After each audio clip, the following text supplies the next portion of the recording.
भारत में बच्चे अक्सर परेशान रहते हैं और दुखी रहते हैं ये सोच के कि उनके माँ बाप कभी उनके ऊपर गर्व क्यों नहीं करते। वो हमेशा मेहनत करते हैं, वो कितने भी नंबर ले आए, माँ बाप उन्हें एक दिन के लिए अप्रिशिएट करते हैं, उसके बाद से फिर उसी पे वापस आ जाते हैं कि तुम कलंक हो, तुम मेरा नाम खराब कर दिए। जो दूसरे का बच्चा है, शर्मा जी का बच्चा है, पड़ोसी का बच्चा है, वो तुमसे बेटर है, ये है वो है।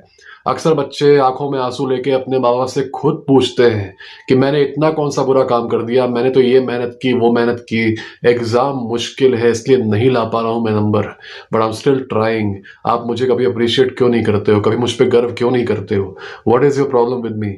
माँ बाप तब भी उसका कोई जवाब नहीं देते, तब भी कोई उसको काम डाउन नहीं करते बच्चे को। तो जब बच्चा जाके अपने दादा दादी से पूछता है रोते हुए, या अपने दोस्तों से पूछता है, या अपने अंकल से पूछता है, आंटी से पूछता है, तो उसको यही घिसा पिटा जवाब मिलता है कि बेटा असल में बात यह है ना कि तुम्हारे पेरेंट्स जो है वो तुमको अभी अप्रिशिएट इसलिए नहीं करते हैं क्योंकि तुम्हारे पास कोई अचीवमेंट नहीं है, कोई जॉब नहीं है बेटा, ये तुम्हारे पास कोई डिग्री नहीं है। तुम ये जॉब पा जाओ, तुम ये डिग्री पा जाओ, तुम ये अचीवमेंट पा जाओ, तब तुम्हारे पेरेंट्स तुमको अप्रिशिएट करेंगे बेटा, तब तुम्हारे पे गर्व करेंगे। तुम उनका मुंह बंद कर दो बेटा, तुम ये नौकरी पा जाओ, तुम कॉम्पिटिटिव एग्जामिनेशन तुम निकाल लो बेटा, तुम ये क्वालिफाई कर लो, उसके बाद से उनका मुंह बंद कर दो तुम। और एक छोटे बच्चे को, एक यंग लड़के को काफी ज्यादा इस बात पे जोश आता है कि that one thing that he desires the most in the world, कि उसके माँ बाप खुद उस पर गर्व करे, उसके लिए वो कुछ भी करेगा। प्रॉब्लम बस ये है, and this is the truth, जो कि तुम लोगों में से कईयों ने अब तक रियलाइज कर लिया होगा, कि तुम चाहे कितनी भी ज्यादा ऊंचाइयों पर पहुंच जाओ, कितना ही बड़े मुकाम पे पहुंच जाओ, तुम कभी उनका वो अप्रिसिएशन पाओगे ही नहीं, उनका कभी गर्व पाओगे नहीं अपने ऊपर। और इसके पीछे एक बहुत ही सिनिस्टर रीजन है, उसी के बारे में बात करेंगे हम लोग इस वीडियो में। ये रीजन इतना ज्यादा क्रेजी है कि तुम सुन के सोचोगे कि यार ऐसा कैसे हो सकता है, how is this even possible, तुम्हारी समझ से परे होगा। पर क्या तुम्हारी समझ से परे ये नहीं है कि तुम इतने ज्यादा फैक्ट्स देके, इतने ज्यादा साक्ष्य देके अपने पेरेंट्स को समझाते हो, पर वो तब भी नहीं समझते, वो तब भी गोल गोल घूमते हैं आर्ग्यूमेंट में। क्या तुम्हारी समझ से परे ये नहीं है? जो रीजन मैं बताऊंगा वो तुम्हें शॉक कर देगा। वो रीजन एक्सप्लेन करेगा कि कैसे तुम अगर ओलंपिक स्विमर भी बन जाओ, तुम बड़े से बड़े अधिकारी बन जाओ, उसके बावजूद your parents will still treat you like shit. They will never appreciate you. अगर तुम्हारे माँ बाप इनसिक्योर हैं, अगर उनका सेल्फ स्टीम लो है, तुम कुछ भी उखाड़ लो, उनके लिए तुम हमेशा लूजर रहोगे। They will always treat you the same way. अब एक एग्जाम्पल की बात करते हैं हम लोग। मान लो तुम क्लास 8th में हो, तुम्हारा इंग्लिश में नंबर आया 98 आउट ऑफ 100 और मैथ्स में आ गया 75 आउट ऑफ 100। तुम्हारे पेरेंट्स कभी भी उस 98 आउट ऑफ 100 पे फोकस नहीं करेंगे जो तुमने इंग्लिश पे पाया, या अगर करेंगे भी तो एक हल्का सा हाँ अच्छी बात है, पर दे will focus all the time on the 75 out of 100 जो कि तुम्हारा मैथ्स में आया है। और उसको लेके वो तुमको ऐसा फील कराएंगे कि तुम कितने इनएडिक्वेट हो, कितने तुम लूजर हो, कितने बेकार हो। वही जो तुम्हारा अच्छा एस्पेक्ट है, उसको लेके नियरली एज मच अप्रिसिएशन नहीं मिलेगा। तुम्हारे इंग्लिश के 98 आउट ऑफ 100 मार्क्स को नियरली एज मच अप्रिसिएशन नहीं मिलेगा, बल्कि उसको बड़े आराम से ब्रश ऑफ कर दिया जाएगा जैसे कि वो एक्सपेक्टेड था। मैथ्स वाले के पीछे पड़ जाएंगे कि 75 कैसे आया 100 में से। इनफैक्ट नॉट जस्ट दिस, अगर जान पहचान में अगल बगल में कोई ऐसा लड़का है जिसका मैथ्स में मान लो 95 आ गया है 100 में से, ओके, उसका 95 आ गया है 100 में से, अब उसका यूज करके दे विल ह्यूमिलिएट यू कि देखो उनका लड़का, देखो देखो उसका 95 आया ना, उसकी तरह लाना है, उसकी तरह ये कैसे 75। तुम कहोगे पापा लेकिन 98 तो इंग्लिश में आया है, उसको तो अप्रिशिएट करिए, उस पर भी तो मैंने मेहनत की है, इट्स नॉट इजी। अरे नहीं नहीं, उससे नहीं, मैथ्स में तुमको लाना है। चलो तुम अगले एग्जाम में, मान लो तुम क्लास 9th में आए, वहां तुम मैथ्स में ले आए 95 आउट ऑफ 100, ओके, तुम ले आए। अब बाई चांस तुम्हारा कम हो गया फिजिक्स में, तुम्हारा फिजिक्स में आ गया 88 out of 100, they will completely brush away the maths exam जिसमें तुमने ज्यादा नंबर लाए हैं, and then they will focus only on the physics paper. ये 88, लेकिन वो जो लड़का है देखो उस कम कैसे हो गया, 96 उसका देखो उस लड़के का आया है फिजिक्स में। तुम कहोगे पापा ये बहुत मुश्किल है मैथ्स और फिजिक्स एक साथ मैनेज करना, they are both very difficult subjects, you don't understand. और तुम बैठ के उनको समझाते हो और तुम 2 घंटे का लेक्चर देते हो कि ये इसमें ये टॉपिक मुश्किल है, वो टॉपिक ऐसे मुश्किल है, इसलिए मुझे प्रॉब्लम हुई। और अंत में पेरेंट्स कहते हैं कि नहीं तो ये कम कैसे आ गया। और तुम सोचते हो कि what was I explaining all this time, and this drives you mad. कई सारे बच्चे इसके चक्कर में रोते हैं, चिल्लाते हैं, वो बहुत ही ज्यादा डिप्रेस्ड हो जाते हैं, क्योंकि उनका एक मिशन रहता है लाइफ में। वो पढ़ाई किस लिए कर रहे हैं? अपने लिए नहीं, अपनी जॉब के लिए नहीं। वो पढ़ाई कर रहे हैं माँ बाप खुश हो जाएंगे, इसके लिए नंबर ला रहे हैं, माँ बाप खुश हो जाएंगे। This will never happen. In fact most parents, अधिकतर पेरेंट्स ऐसे हैं जिनका ये डायनामिक है, वो इस चीज का गलत एडवांटेज लेंगे। जब उनको पता चल जाएगा कि उनका लड़का जो है वो एक हैमस्टर की तरह बस दौड़ रहा है उनको खुश करने के लिए, तो वो उसको और दौड़ाएंगे। 10th में बेटा तुम नहीं कुछ कर पाए तो तुम जिंदगी बर्बाद तुम्हारी। Okay, all this scrap comes back. तो तुम देखते हो कि the most happy you feel is on that day जब रिजल्ट अनाउंस होता है और तुम्हारे नंबर ज्यादा आते हैं, and that is the only day when your parents actually give you some value. उसके बाद से फिर वही कम्स बैक। तो ये काफी सरप्राइजिंग है तुम लोग के लिए जानना कि even when you score 95% in your report card, your parents treated as halwa, कि ये कुछ है ही नहीं। दे एक्चुअली थिंक कि ये बहुत आसान है करना, ये बहुत आसान है करना, ये बहुत आसान है अचीव करना, इसमें मेहनत ज्यादा रिक्वायर्ड नहीं। You know why? क्योंकि तुम कर पाए इसको। ये चीज समझना जरूरी है काफी तुम लोगों के लिए।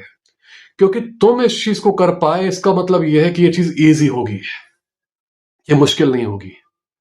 क्या ये तुम्हारे लिए तारीफ की बात है? क्योंकि तुम कर पाए इसलिए इजी होगी? नहीं, क्योंकि तुम कर पाए इसका मतलब यह है कि वो चीज सही में बहुत आसान है, वो कोई बहुत बड़ी चीज ही नहीं है।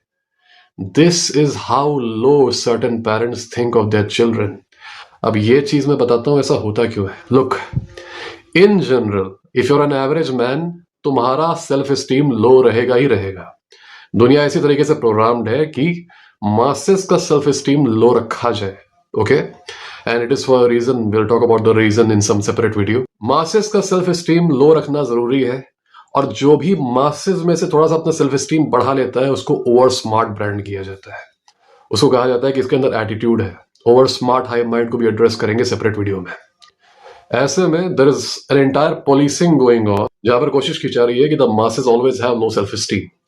ऐसे में an average parent always has low self steam.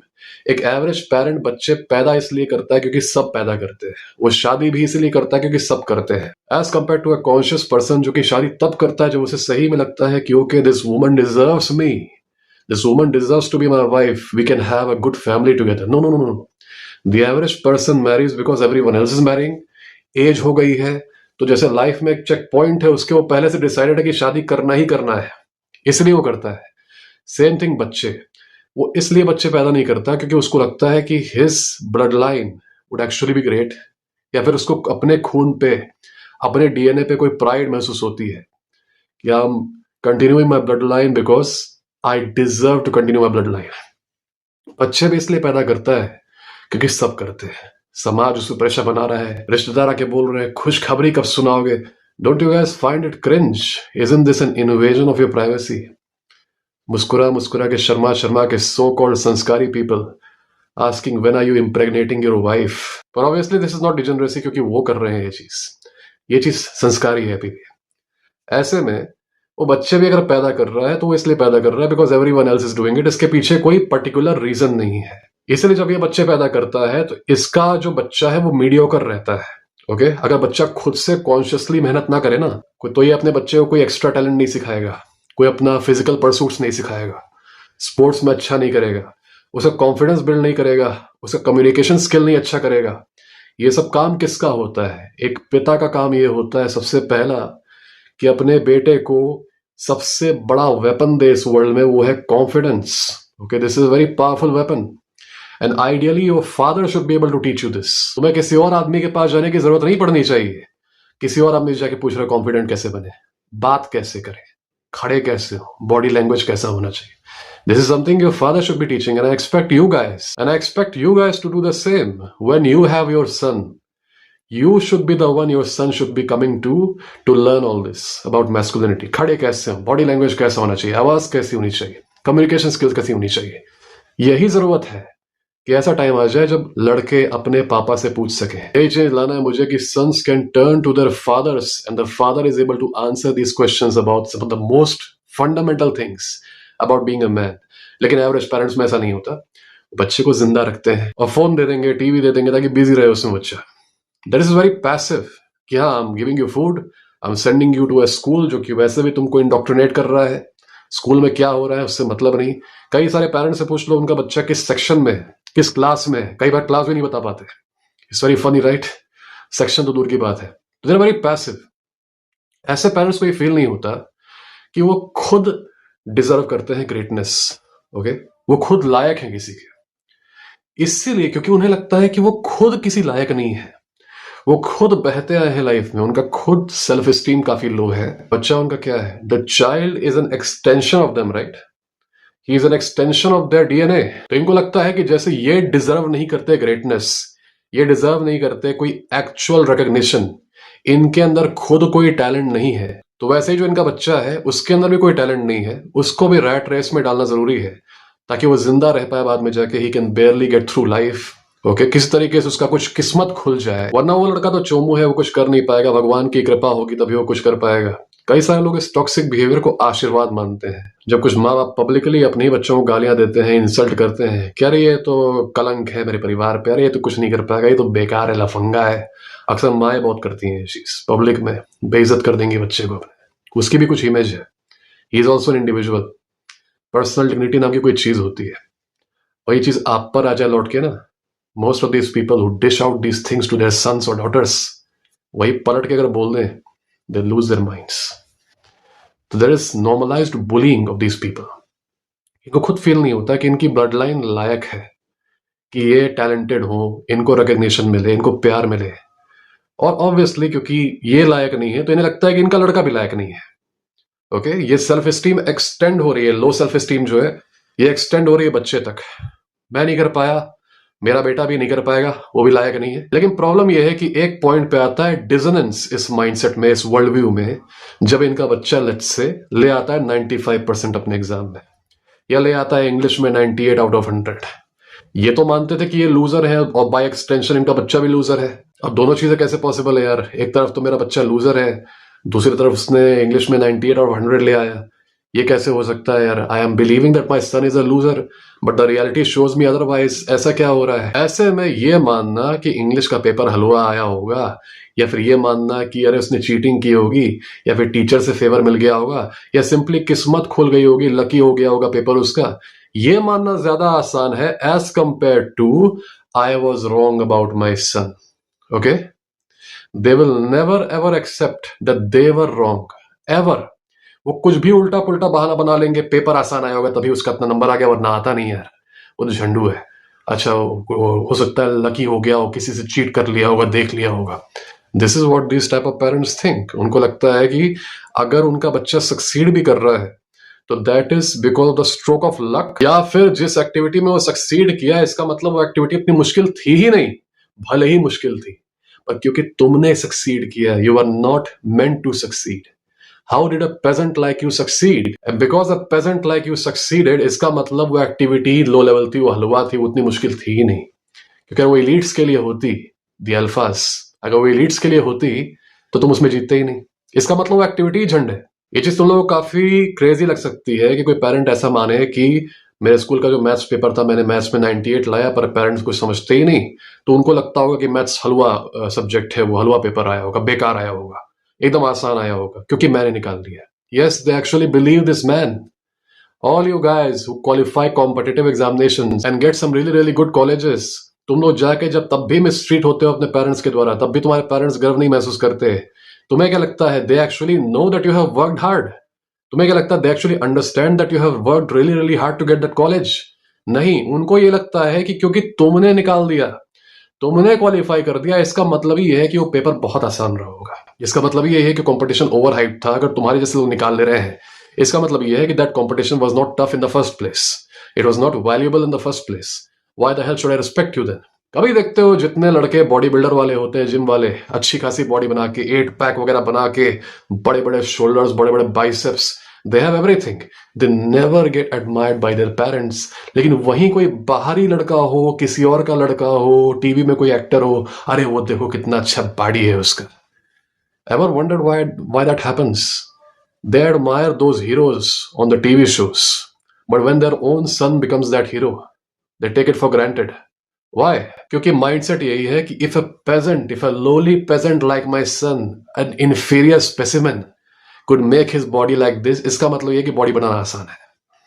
इसका मतलब यही है, अगर मेरे लड़के जैसे इंफीरियर बीइंग ने बॉडी बना ली, इसका मतलब बॉडी बनाना मुश्किल है ही नहीं, वो हलवा है।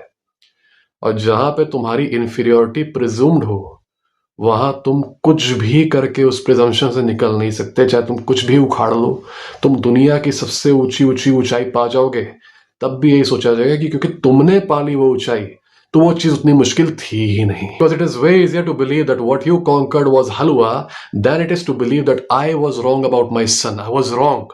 My son is not weak. My son is not inferior like me. It is way harder to believe that, you know. और इसलिए तुम पाते हो कि एंडलेस साइकिल चलती है लड़कों की. मैं ये करके पेरेंट्स को प्राउड करूंगा. अच्छा अभी भी नहीं मान रहे, उनका मैं मुंह बंद कर दूंगा ये एग्जाम निकाल के. अच्छा ये नौकरी पा जाऊंगा, अच्छा वो पा जाऊंगा. जिंदगी भर यही करते रहते हैं, रोते रहते हैं 50 साल की एज तक. मम्मी पापा तब भी खुश नहीं होते. ओके, तब भी खुश नहीं होते. खुश इसलिए नहीं होते क्योंकि घर की मुर्गी दाल बराबर. जितना भी फेमिलियरिटी रहेगा तुमसे, उतना ज्यादा दे विल थिंक कि you are an inferior person, क्योंकि अत्यधिक परिचय से अपमान होता है. तो ऐसे में तो फेमिलियरिटी काफी ज्यादा बनी जानी है. और अगर तुम्हारे पेरेंट्स इस माइंडसेट के हैं कि मैं इंफीरियर हूं, तो अपने बच्चे को भी इंफीरियर ही मानेंगे. और अगर उनका बच्चा कुछ अचीव भी कर ले, इसका मतलब वो एक्टिविटी ही आसान थी, तभी अचीव कर लिया. This is something you have to remember. अब से अगर तुम ऐसे हाउस होल्ड में रह रहे हो जहां पे तुम्हें कोई अप्रिसिएशन नहीं मिलता, करने के बाद भी, अचीवमेंट्स लाने के बाद भी, इस चीज को नोटिस करना. Your own parents have low self esteem and they are extending it to you. Now let's talk about the solution. तुम लोगों का सोल्यूशन चाहिए. तुम लोग चाहते हो कि you finally win the respect of your parents. Exam नौकरी तुम्हें उस रिस्पेक्ट तक लेके नहीं जाएगा. एग्जाम नौकरी तुम्हारे खुद के लिए है, ना लड़की के लिए ना पेरेंट्स के लिए. It is for you. If you want to win your parents respect, there is another way to do it. इसका वीडियो मैं एंड स्क्रीन पे लगा दूंगा. You guys can go and watch it. तब तक के लिए किसी और को कोई दिक्कत है डेटिंग में, मैनिपुलेशन में, कॉन्फ्लिक्ट में, अबाउट मैस्कुलिनिटी इन जनरल, तो मुझे कांटेक्ट कर सकता है क्वेश्चन के साथ. मेरा इंस्टाग्राम, टेलीग्राम, ईमेल, सबके यूजर नेम मेरे डिस्क्रिप्शन में भी है और मेरे यूट्यूब के बायो में भी है. You can contact me there. किसी को कोई इमरजेंसी सिचुएशन है तो मुझसे कॉल बुक कर सकता है. मेरे यूट्यूब के बायो में जाओ, सबसे पहली लिंक है to book a call with me. Call book करने के बाद से एक चीज ध्यान में रखनी है कि अगर रिलेशनशिप प्रॉब्लम के लिए कॉल बुक कर रहे हो, तो मुझसे कॉल बुक करने से लेके मुझसे बात करने में जितना टाइम लगता है, उस बीच अपनी गर्लफ्रेंड से या वाइफ से नो कॉन्टैक्ट रखना. I really wish the best for you guys. Stay confident. God bless you all.